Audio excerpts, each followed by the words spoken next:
आज हम जानेंगे तीर्थंकर केवली से इतने सर्वश्रेष्ठ क्यों है, या फिर तीर्थंकर और सामान्य केवली में क्या अंतर है। तीर्थंकर केवल पुरुष होते हैं, जबकि केवली स्त्री, पुरुष और कृत नपुंसक सभी हो सकते हैं। तीर्थंकर केवल ज्ञान की प्राप्ति से पहले प्रवचन नहीं करते, जबकि सामान्य केवली छद्मस्त अवस्था में भी उपदेश देते हैं। तीर्थंकर को दीक्षा लेते ही मन पर्यवज्ञान हो जाता है, जबकि केवली को नहीं होता। तीर्थंकर स्वयं बुद्ध होते हैं, जबकि केवली के लिए ऐसा नियम नहीं है। तीर्थंकर चतुर्विध तीर्थ की स्थापना करते हैं, जबकि केवली नहीं करते। तीर्थंकर का शासन चलता है, जबकि सामान्य केवली का नहीं। तीर्थंकर को दीक्षा के पूर्व लोकांतिक देव उद्बोधन देते हैं, जबकि सामान्य केवली के लिए देव नहीं आते। तीर्थंकर स्तनपान नहीं करते, जबकि केवली करते हैं। तीर्थंकर की माता 14 स्वप्न देखती है, जबकि केवली की माता के लिए ऐसा कुछ नियम नहीं है। तीर्थंकर गर्भ में अवधि ज्ञानी होते हैं, जबकि केवली के लिए ऐसा नियम नहीं है। तीर्थंकर पूर्व भव में दो भव से निश्चित सम्यक दृष्टि होते हैं, जबकि केवली के लिए ऐसा कुछ नियम नहीं है। तीर्थंकर के तीर्थंकर नाम कर्म का उदय होता है, जबकि सामान्य केवली के लिए नहीं। तीर्थंकर के 5 कल्याणक होते हैं, जबकि केवली के नहीं होते। तीर्थंकरों के 8 प्रातिहार्य, 34 अतिशय और 35 वचनातिशय होते हैं, जबकि केवली के नहीं होते। तीर्थंकर के मुख्य शिष्य गणधर होते हैं, जबकि केवली के शिष्य नहीं होते। तीर्थंकर का जन्म क्षत्रिय कुल में ही होता है, जबकि केवली सभी कुलों में जन्म ले सकते हैं। तीर्थंकर मात्र 15 कर्म भूमि में ही होते हैं, जबकि केवली 2.5 द्वीप में कहीं भी हो सकते हैं। तीर्थंकर स्वयं ही दीक्षा लेते हैं, जबकि केवली स्वयं या गुरु से भी दीक्षा ले सकते हैं।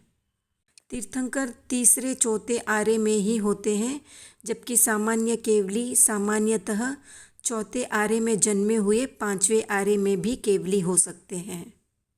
2 तीर्थंकर आपस में नहीं मिलते, जबकि केवली मिलते हैं। 2 केवली आपस में मिलते हैं। तीर्थंकर कम से कम 20 और ज़्यादा से ज़्यादा 170 होते हैं, जबकि केवली कम से कम 2 करोड़ और ज़्यादा से ज़्यादा 9 करोड़ होते हैं। तीर्थंकर के अर्थ रूपी उपदेश से गणधर द्वादशांगी की रचना करते हैं, जबकि केवली के लिए ऐसा नहीं होता। तीर्थंकर के केवली समुद्घात नहीं होता, जबकि केवली के हो सकता है।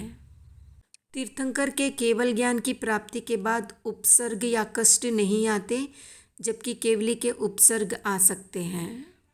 संवत्सरण की रचना तीर्थंकर के लिए होती है, केवली के लिए नहीं। तीर्थंकर का प्रथम उपदेश खाली नहीं जाता, जबकि केवली के लिए ऐसा नियम नहीं है। नरक या देवगति से आए हुए मनुष्य ही तीर्थंकर बनते हैं, जबकि केवली चारों गति से आकर बन सकते हैं। तीर्थंकर के वेदनीय कर्म शुभाशुभ दोनों होते हैं। शेष 3 अघाती कर्म एकांत शुभ होते हैं, जबकि केवली के आयुष्य कर्म शुभ होता है। शेष 3 शुभाशुभ दोनों होते हैं। अभवी जीव तीर्थंकर की सभा में नहीं आते, जबकि केवली की सभा में कोई भी आ सकता है। तीर्थंकर एक क्षेत्र में एक ही होते हैं, केवली अनेक हो सकते हैं। तीर्थंकर देवाधिदेव है, जबकि सामान्य केवली धर्मदेव है। तीर्थंकर प्रवचन करते हैं, जबकि केवली तीर्थंकर की सभा में श्रोता रूप में उपस्थित रहते हैं। तीर्थंकर किसी के शासन में नहीं रहते, स्वयं अपना शासन चलाते हैं। केवली शासन का प्रवर्तन नहीं कर सकते, वे शासन में रहते हैं, शासन में चलते हैं। तीर्थंकर राजा के समान है, जबकि केवली प्रजा के समान। तीर्थंकर की शिष्य संपदा व श्रावक श्राविकाओं की संख्या का वर्णन मिलता है, जबकि केवली के लिए ऐसा वर्णन नहीं मिलता।